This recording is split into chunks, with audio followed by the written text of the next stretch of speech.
শেখ হাসিনা পালিয়ে যাবার পরে সদরে যারা সেনাপ্রধানের সঙ্গে বৈঠকে ছিলেন আপনি তার মধ্যে ছিলেন, এবং আমরা তখন সেনাপ্রধানের কণ্ঠে যেটা বোঝার চেষ্টা করেছি যে তিনি তখন অত্যন্ত গুরুত্ব দিয়েও আপনার কথা একাধিকবার বলেছেন।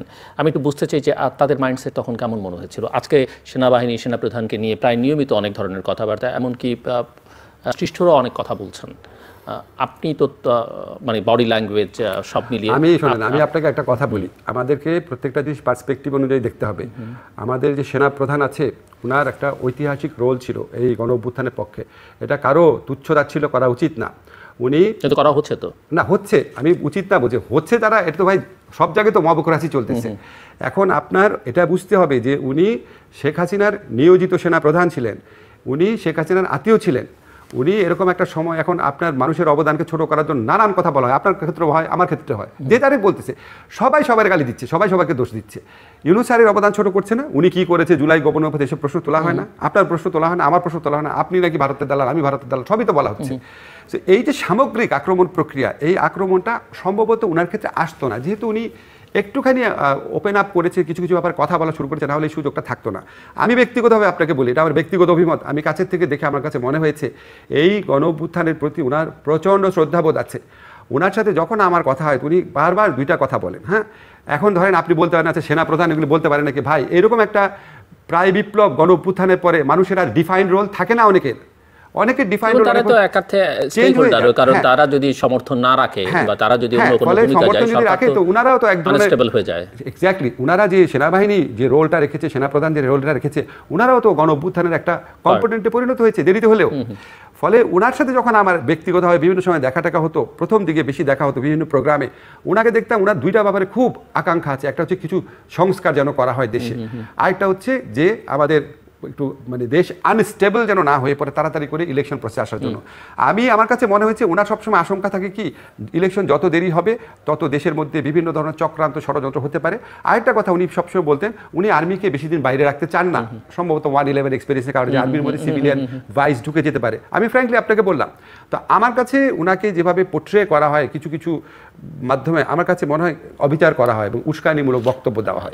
এবং আপনি যেটা বলছেন, তবে আপনাকে এটাও বলে রাখি, আমি এটাও বলে রাখি with due respect to Waqar ভাই, উনি আপনার এই যে ইনক্লুসিভ ইলেকশন এই ধরনের কথা যদি উনি না বলে এটা ভালো, কারণ উনি না বললে ভালো, কিন্তু যখন আপনারা পরিষ্কার করে বলেন না তখন অ্যাজ এ স্টেক হোল্ডার তিনি যদি বলেন, কারণ তারও এখানে স্টেক আছে, তার সশস্ত্র বাহিনীর স্টেক আছে, এবং উনি যেহেতু লিড করছেন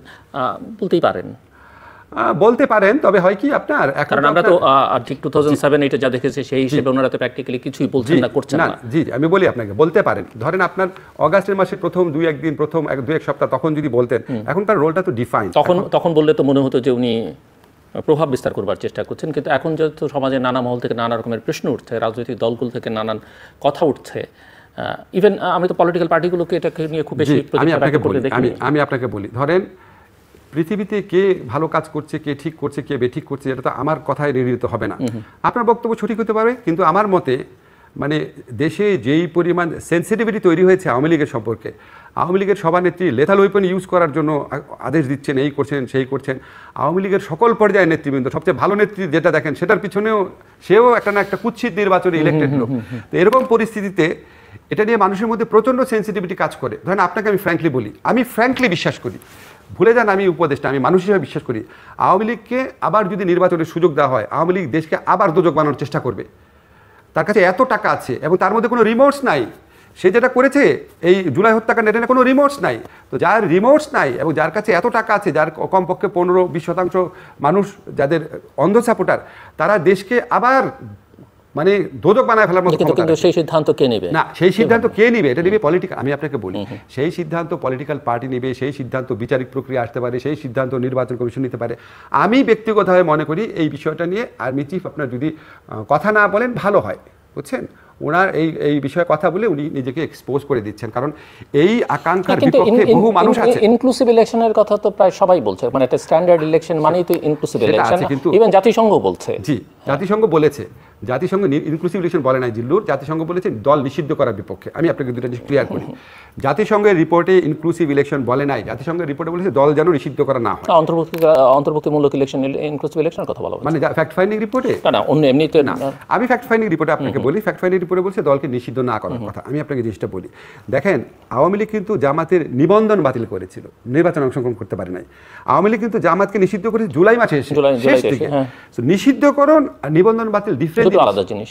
অফকোর্স নিষিদ্ধকরণ করা, একটা দলকে নিষিদ্ধ করা উচিত কি উচিত না, এটা নিয়ে সমাজে ভিন্ন মত থাকতে পারে, কিন্তু আওয়ামী লীগকে ঠিক এখনই আবার ইলেকশনে অংশগ্রহণ করতে দেওয়া, ইনক্লুসিভ ইলেকশন, সেটা নিয়ে কিন্তু মানুষের প্রচণ্ড আপত্তি আছে। এখন সমস্যাটা হচ্ছে কি জিল্লুর, ধরেন মেজরিটি মানুষের আপত্তি আছে। এখন আপনি যদি বলেন তাহলে আপনাকে অ্যাকসেপ্ট করে নিতে হবে, এটা বলার কারণে আপনার সমালোচনা আসবে।